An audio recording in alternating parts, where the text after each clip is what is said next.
No. No. How about Waggy and Jason?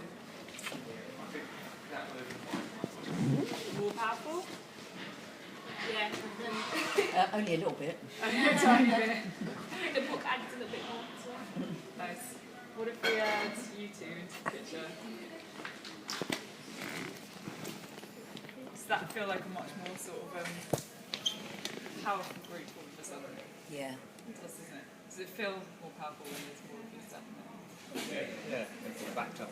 Yeah. So back in 2002, which is a very long time ago now. Too young. So you two are too young to remember any of it as we just had the conversation.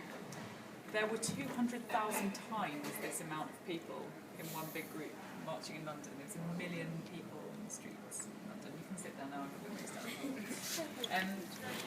It was the largest political march ever in London. It was also the largest political march worldwide. There were 30 million people worldwide who protested against the Iraq War in a coordinated set of protests on one day. I was one of those people. And it felt quite extraordinary to be part of something that historic.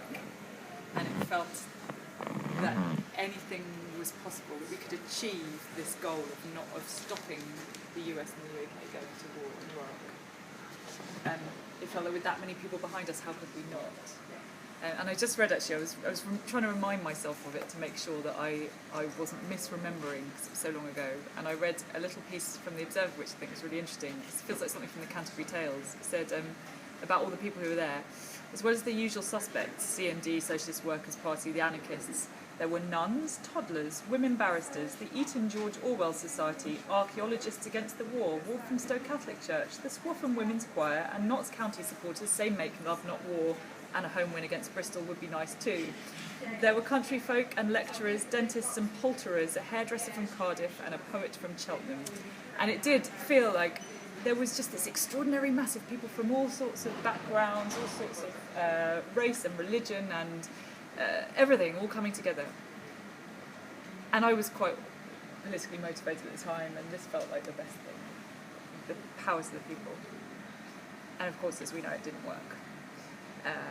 Tony Blair said, "You have to trust me. If you think that what I've done is wrong, just don't vote for me next time."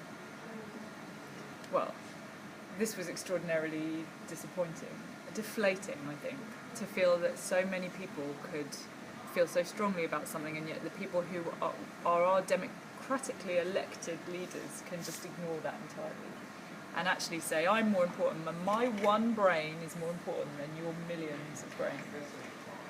But I took him at his word. I thought, okay, if that's what you're saying, I won't vote for you then. So I didn't vote for him in the next election.